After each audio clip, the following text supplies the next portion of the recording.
Hey guys, and welcome back to another video. And today I wanted to talk a little bit about the updates coming to the cargo system in Star Citizen. So, um, there has been a lot of discussions in the community about the cargo system recently because of this photo here behind me. Now, this photo depicts a cargo elevator at the edge of a landing pad at what is presumed to be a current um, kind of outpost on a moon or planet that we would have in the game today. So, what we're seeing here is not the new distribution centers. Okay. And so this photo has sparked a lot of discussions because of the way players imagine interacting with what is on screen here. So basically, we have a cutlass, we have a Drake mule, and then we have a structure at the edge of the landing pad that has a cargo elevator. Now, this cargo elevator seems to be smaller than the cargo elevators that we will have in hangars, okay? Now, the cargo elevators in hangars need to be fairly large because we will be using them to call up not just cargo but also vehicles. In the hangar cargo elevators, we can use them to call up large ground vehicles like the Nova tank and the Atlas platform vehicles. So this, in my opinion, seems to be a structure that is dedicated to smaller quantities of cargo trading or cargo hauling. Okay, so a lot of the conversation kind of stems around uh, a few things.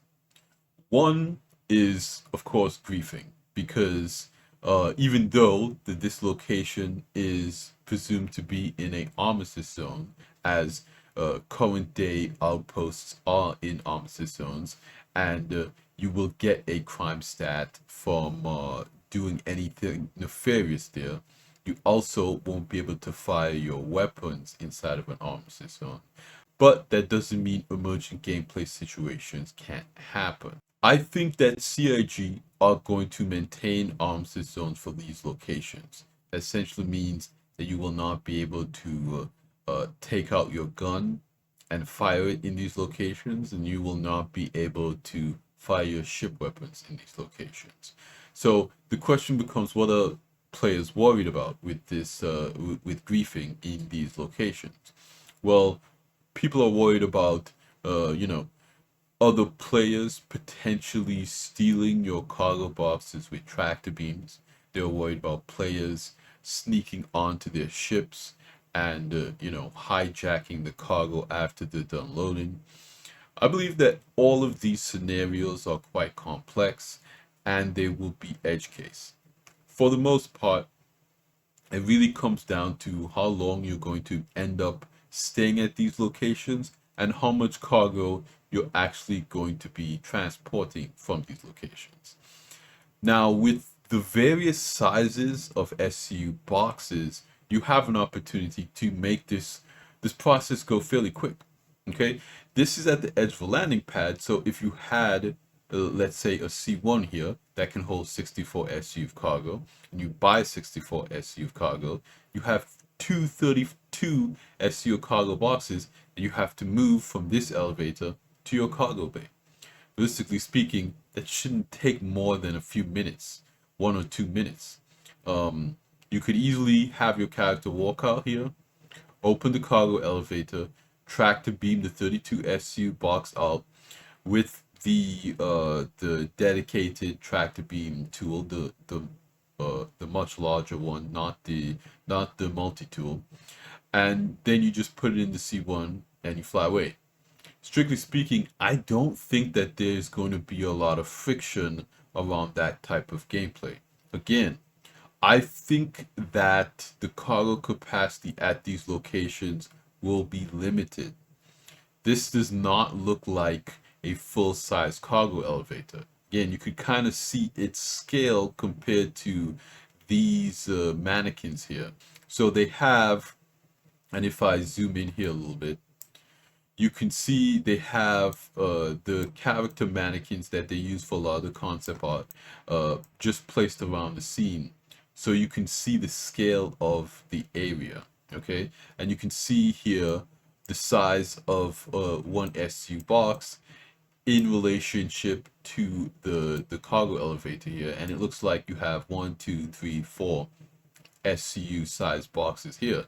So if you look at the depth of this elevator, it looks like this elevator more than likely can bring up it in this photo you're seeing two, but I suspect it kind of goes by these arrows here. So I suspect you should be able to bring up um, three 32 SCU cargo boxes from this elevator. Now again, it's not a guarantee. This is complete wild speculation for my part, but my main theory is that these cargo elevators will have limited cargo capacity, and that these locations uh, could be based more on, smaller trading or hauling missions. And then you're going to have, your main trading at the larger distribution centers. Because you have to remember, CIG wants to keep these existing outposts online, or maybe even add, this is more than likely going to be a modular system where CIG has this in there. The way CIG explains it is that they have a zoo of different assets that they can pull from to build out a location. And I wouldn't be surprised if you see these landing pads and these cargo elevators at settlements, at outposts, around different moons. It's something that CIG can easily add and then unlock the trading potential of that location with a fairly simple structure. Kind of like how they were able to iterate very quickly with the original underground bunkers to just have them spawn enemy NPCs and you go there and you clear them out. I think that this will be kind of a similar solution for those types of locations, and that the bigger kind of gameplay will surround the distribution centers, which CIG has already said that they plan on having that ready for 3.23.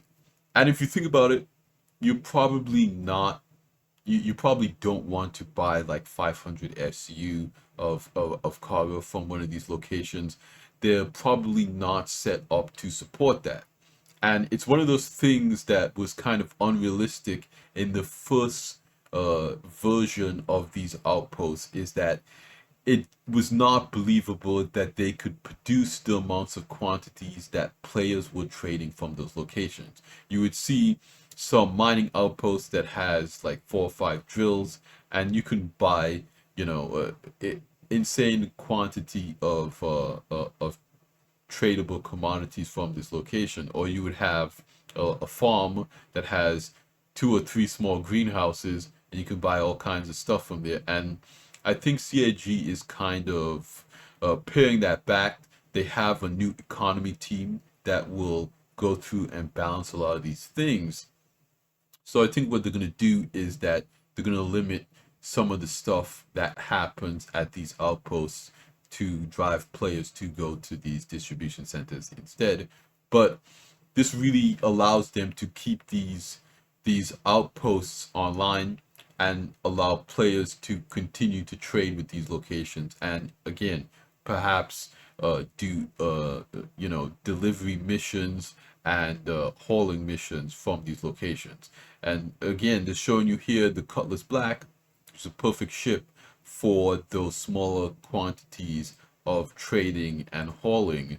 Realistically speaking, I don't think it would be uh, you know up issue for a player to just walk out of their ship, use the tractor beam, and put two 32 SU boxes on their ship from here to there. It is possible. You can get griefed during that procedure. But I don't think it should be something that a lot of people should overly concern themselves with. Again, in armistice zones, you're not allowed to use weapons, and you will get a crime stat if you don't take down the convoy. So I think that these locations will be relatively safe. Now they're showing us here the Drake mule, and this is one of those things, you guys. You know what I say about hovercrafts. The CIG also showed off like a hover cart. I think CIG is they have a very interesting mentality when it comes to ground vehicles. And again, this is a space game, so they're really good in my opinion at spaceships. When it comes to ground vehicles, they don't do so well. Okay, and from the outset, I have said that the Drake Mule is a totally, well, not completely useless ground vehicle in its overall lifespan, because at one point people were using it for duping. You can use it for box delivery missions because you can hold 6 of the handheld boxes on either side. But its real issue comes from the existence of the tractor beam tool. Okay, uh, this is a ground vehicle that can carry two 1SU boxes, whereas the primary tractor beam dedicated tool can move a 32 SU box.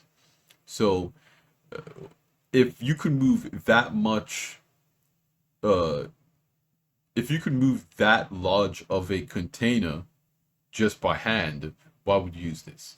Okay. And I think this situation specifically is a bad use case for this ground vehicle. Now they showed us distribution centers, and in that situation they use this kind of hover cart that the player has to push. And again, it's one of those things where that doesn't really make a whole lot of sense to me. I think CIG should have just made that a vehicle that you could drive. You get in the hover car, and it has a platform that can carry the cargo. The player character having to walk around and push this cart, it doesn't make a whole lot of sense to me. Now, maybe they wanted to slow the player down in these situations for gameplay reasons, for balance reasons. I don't know. I think CIG has ideas about what they want to do with these ground vehicles, but they're not thinking about them in terms of how the player base actually plays the game. Okay, in most cases, someone is not going to use a Drake Mule in this situation. I mean, you're maybe uh, a dozen yards away from the ship. You don't need to get in a dedicated ground vehicle to move a box from the elevator to your ship. Now, if you put the mule in your vehicle, that also takes up cargo space because you have to park it in your ship to be able to pull it out, and then you have to use the tractor beam to even load it.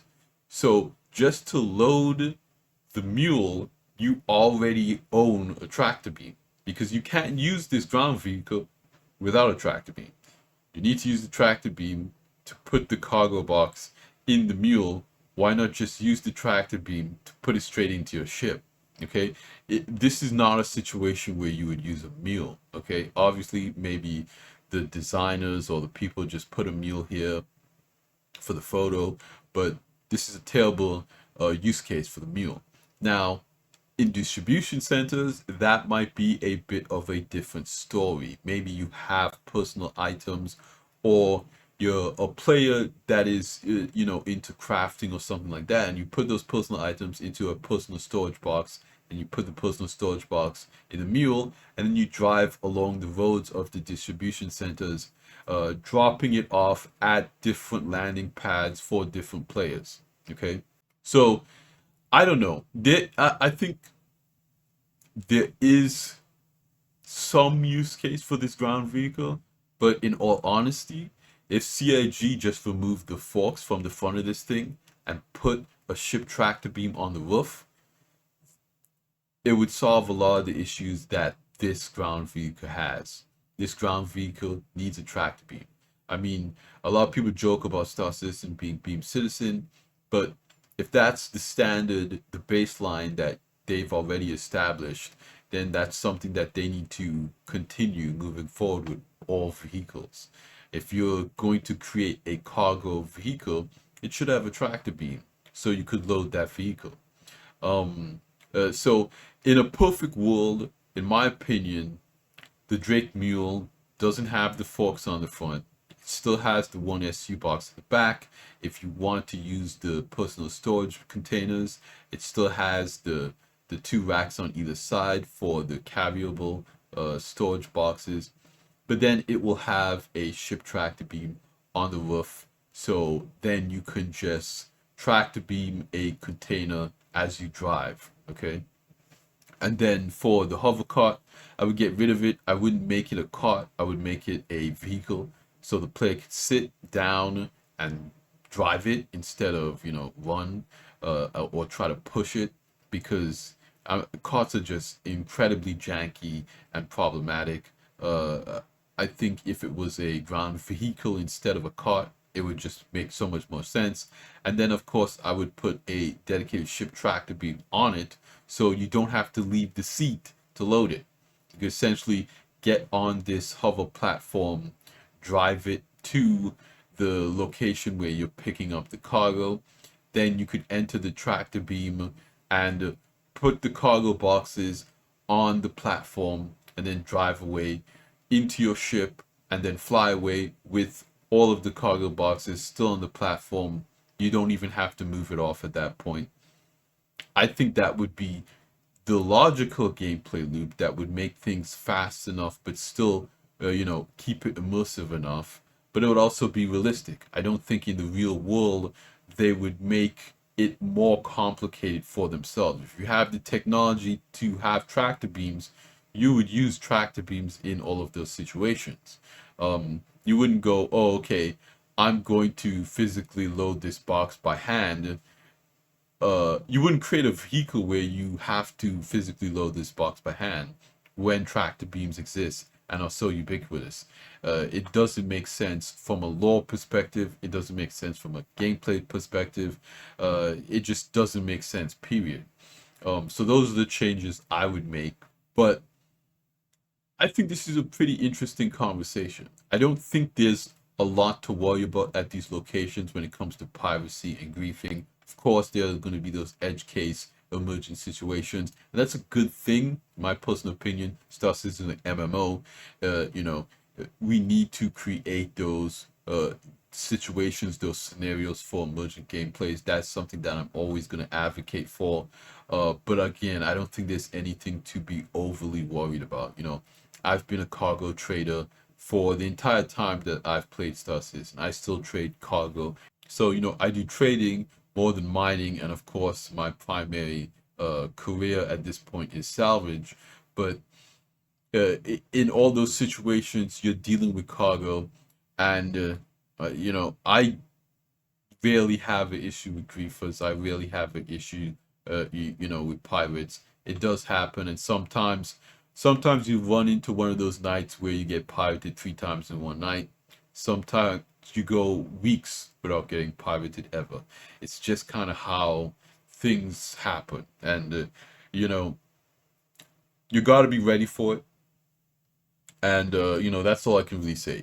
I do like that part of the game. I know a lot of people don't, but it's just something you kind of have to uh, get into the groove of. Of course, the game is very buggy right now, but you can't look at the current mechanics of the game to determine if a system is going to be good or not, because the current mechanics in the game are going to evolve. And I know a lot of people are talking about the Calyx cargo boxes, the caterpillars, doors not working as elevators, um, And again, those things are issues right now, but they're not going to be like that forever.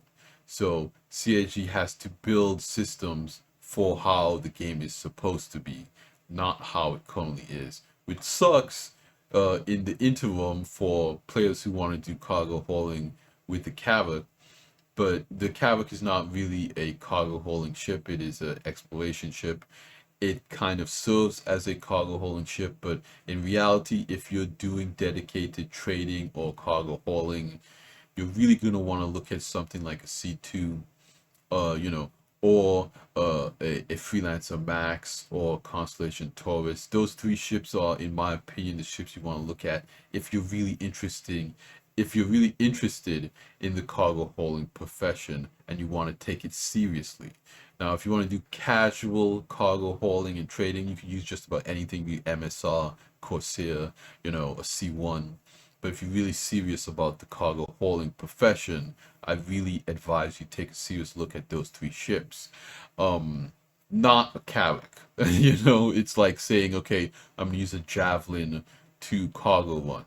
Yes, you could do that. The Javelin has a ton of cargo space on it, but it's not really a cargo hauler. And I talked about this in my video about ship roles, is that some ships might have features that make them very good for a certain role, but that doesn't necessarily mean that's the dedicated role that they were designed for. And because of that, there's going to be some certain drawbacks to it. Now, in the case of Caterpillar, Caterpillar is a dedicated cargo ship, but it's just broken right now. The doors don't work, and you know, that's unfortunate as cargo is becoming more physicalized and more engaging, and we have to, you know, do more stuff with it.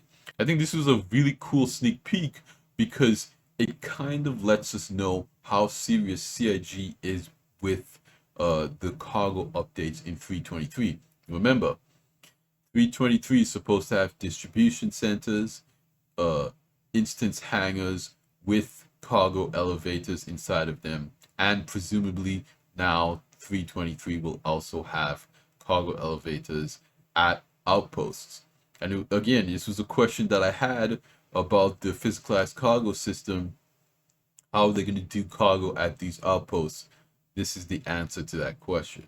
It's going to essentially have, you know, maybe there's some kind of system on the ground and it brings the boxes up. Right now, we know that this cargo elevator is just going to magically spawn the cargo boxes, but we can imagine that there's some type of storage building on the ground underneath these outposts that actually hold the boxes. We can just only imagine that that's the case, and that these elevators bring it up to the surface.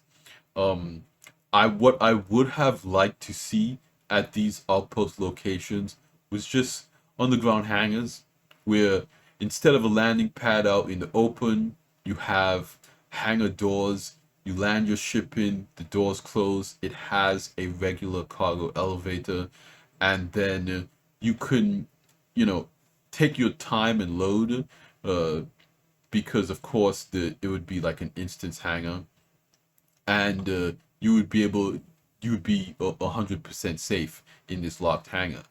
Um, Having this open pad is interesting decision by CIG, but I think it was the solution that was a little bit easier to implement, and I don't think that uh, they won't add hangars at these locations, because you look at distribution centers do have underground hangars, because again, distribution centers will be designed for you know, more intense trading and hauling missions and higher quantities because the larger facilities. So I think this would be fine if if my theory is correct and these locations can handle only you know, reduced quantities of trading and hauling, then this would be fine.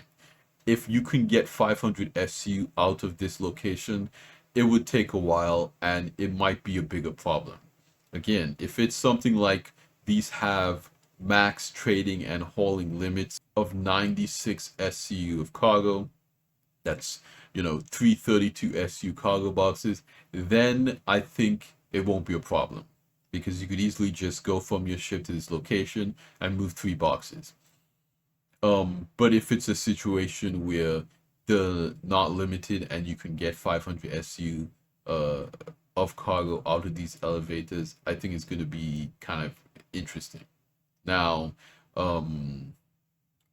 does that have anything to do with the quantities that are at these locations? No, I don't think necessarily that would be the case, but it might have a type of buy limit where it's like they're not going to sell you all of this product until you maybe have better reputation.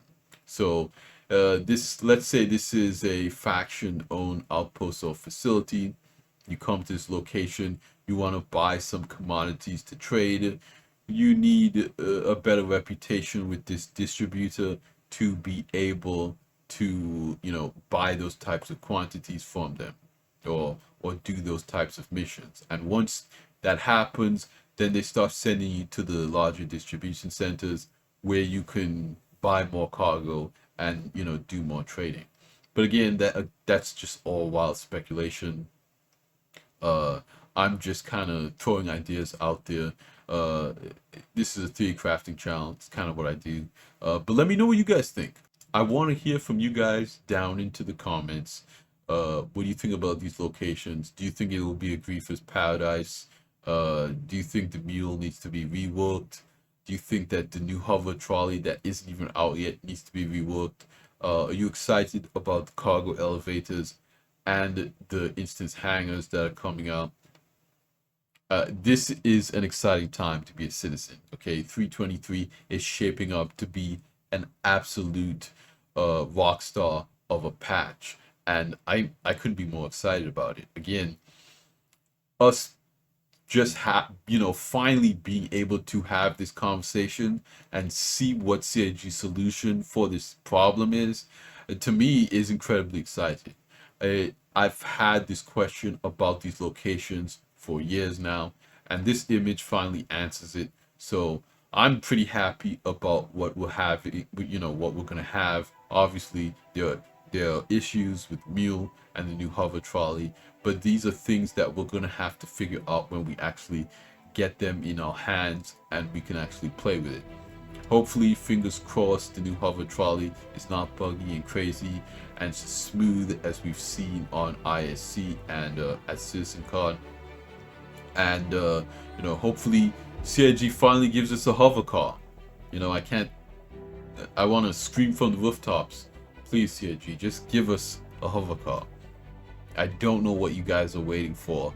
You have the technology to make it happen, just do it, But that's gonna be it for me here today, you guys. Like I always say at the end of these videos, like the video if you liked it, subscribe if you want to see more, and I will see you guys in the next one. Salute.